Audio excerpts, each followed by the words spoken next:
Hello, you guys, and thank you all for tuning into the Purple Room. I recently got some new subscribers, and appreciate. I was about to say I appreciate the following. So let's get back into it. Well, we talk sex, money, love in the Purple Room. I did take out some more books for you all because I do want you all to know sometimes we will not open the same book because the podcast is sex, money, love, and addiction. So you have to get into different books to get different information. So these are my sex books. So when I do post in my consumer book or my big black book or the book of information, then those will get you get into marriage, finances, and things like that. But let's get into it. Make sure you guys can see it. Let's get her closer. Okay. And we finished the intro, didn't we? You have to make sure you guys are purchasing the books. Like I see a lot of comments, but I never see nobody say like, "Hey, or you should." I went on drift.com or any black owned company or white company. It doesn't matter. Not doing skin color, but sometimes black owned libraries don't get enough business.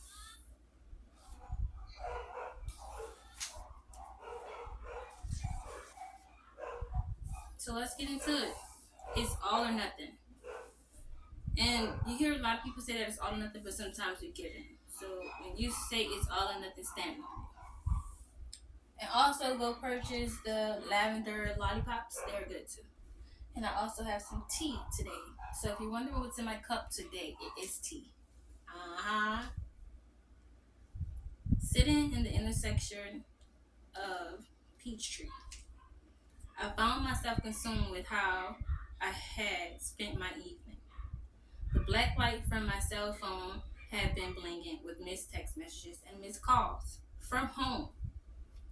I knew most of those calls were from Walter and my grandbabies, telling me they were going to bed.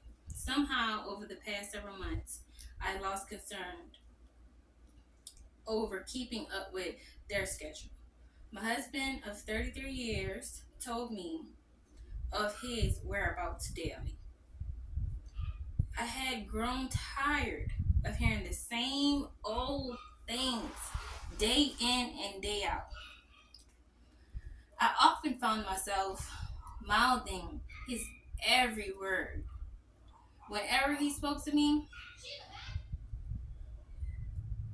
Harvard University was his life. He didn't have too much excitement.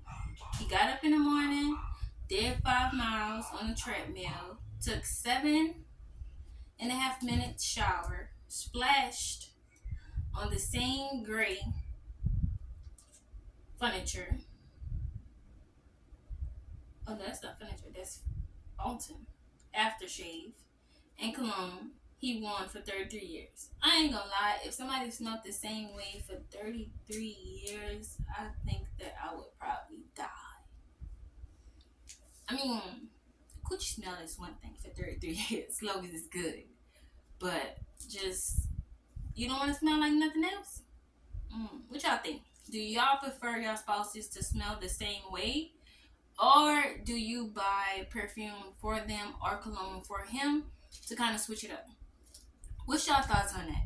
So when I ask you guys your thoughts, please comment at the bottom what's your thoughts. Like, hey, I like my partner to smell different, so once in a while I pop in at Saks and Fifth and Ave, and I might get her something else. I might go to JC Penney's and get her something else.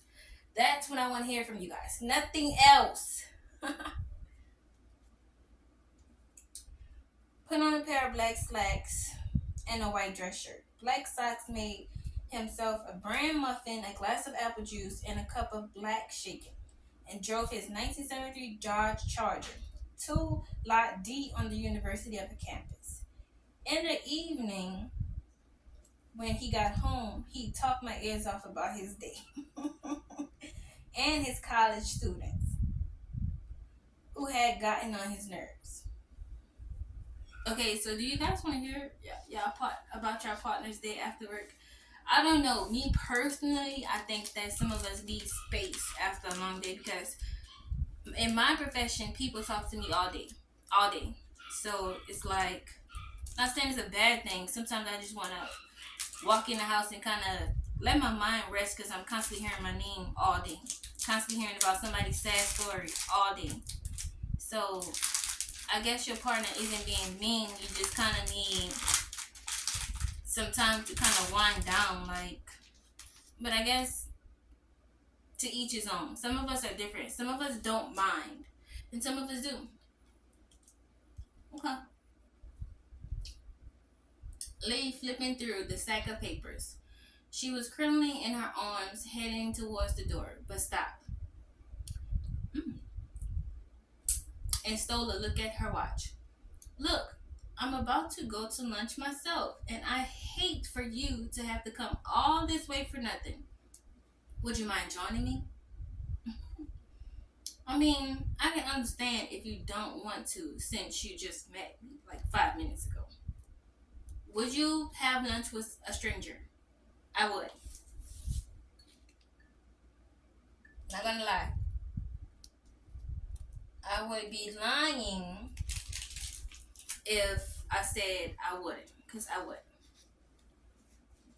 Especially if I know that the meal is gonna be that fancy bread. If it's gonna be that fancy bread, I'm all in. We'd agreed upon. Oh wait. Oh no. Oh no. I wouldn't have mind. I was actually going to ask you the same thing. I laughed, collecting my purse and car keys. The moment we stepped out of Walter's office, I knew I was entering a new realism. We'd agreed upon Union Station for lunch since she wanted seafood, and I wanted a good salad. In 10 minutes it took us to make it there. I learned that Lee had gone to Mountain Holyoke for underground, had one brother, and had entered a Marriott hotel, and had been instrumental in helping them develop more strategies, diversity, inclusion programs, and listening to how passionate she was about the project about the protecting of gays in the workplace, of gays in the workplace. I say gays. I'm sorry, y'all. And listening to how passionate she was about protection of gays in the workplace, and the occasion reference to her ex roommate, I concluded she was in the life my sister Melba was gay. And before opening up to me about her lifestyle, all of her former lovers had actually been ex roommates. Would y'all have a roommate? I don't know. Not me. Mm-mm. I don't want a roommate. No, sir. I envied my sister for being able to have some spice in her life. For me, being able to be different, to do different things and to do different things with different people whenever she wanted in the short period of time, Lee had became something different to me. Anyway, when we pulled up to the ramp to the parking garage, I noticed Lee looking around all at the cars. Seemed a bit crowded today. You think? Wrapping around the curves and search for empty, whipping around the curves in search of empty parking spaces. I agreed. Yeah, it is. But I'm sure we find something in a second, right? Then an Escalade with reverse lights on it floated from its face. We go. I told you it wouldn't take long. Walking through the door, I glanced over at the rail and saw people entering the train station for the platform. Lee, taking a glimpse at her watch again, walked over for the monitor scan and departure schedule. Standing by, waiting for her to get finished, I was completely caught off guard when she turned around and grabbed my hand. Come on, it's time to leave in 10 minutes, she jerked. What? I said, taking off my heels as she tugged me along. Lee didn't say anything else. Scripting through the crowds, we ended up at the ticket window. Two for New York City, please. What are you doing? I asked. Hold on, she shudged, to doing whatever I was told.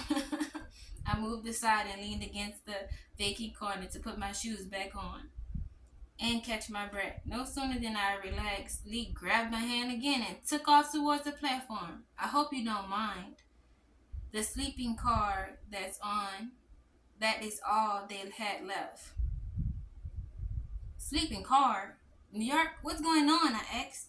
I thought you wanted to go to lunch. Again, Lee didn't say anything. So now, y'all, hold up. I've been saying Lee for a minute now.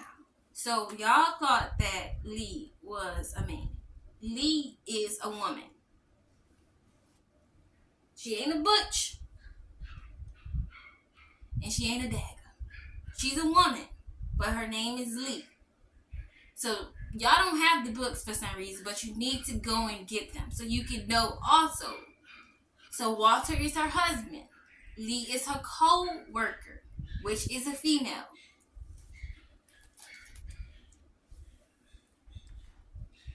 Again, Lee didn't say anything. She pulled me through the crowds like Yaman on the beltway, and then when we got to the steps of the train, she turned to me with my hair dripping wet with sweat and simply smiled. You think I'm crazy, don't you? I wanted so bad to tell her yes, but my spirit in need of this liberty put my hands over my mouth. Now, a lot of y'all women don't get out. Ask me how I know. If you're a woman and you're a subscriber, ask me how I know. And when you have somebody who's being predictable as a spouse versus being out in your work life, sometimes it could be different because your spouse kind of is predictable because you guys have a schedule. So let's not use the word predictable. Let's use the word schedule. And sometimes you have to break up that schedule to kind of get you guys into a new schedule. And you might have on your schedule, say for instance, it's been going the same way, like she said, for 33 years. And now she's with these group of people who want to do different things, who want to experience more, but you're stuck in a routine rut, basically.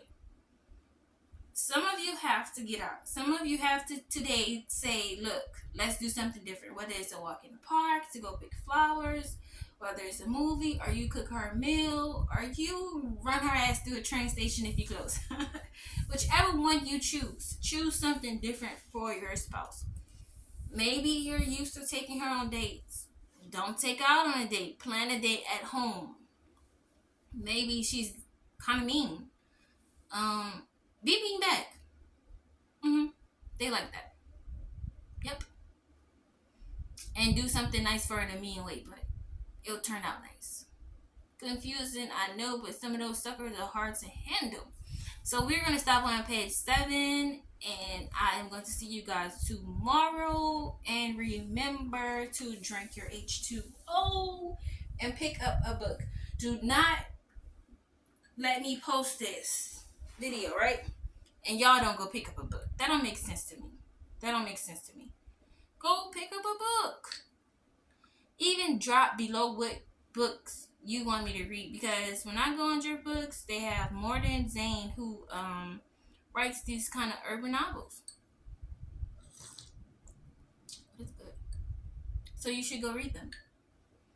And then when you read them, drop it below. I'll go purchase it and I'll read them too. See you guys later, and thank you so much for checking into the Purple Room with your girl Leash, where we talk about money, love, sex, and addiction. And don't forget my girl Zane, because without her, I wouldn't be sitting here reading books to you guys. See ya.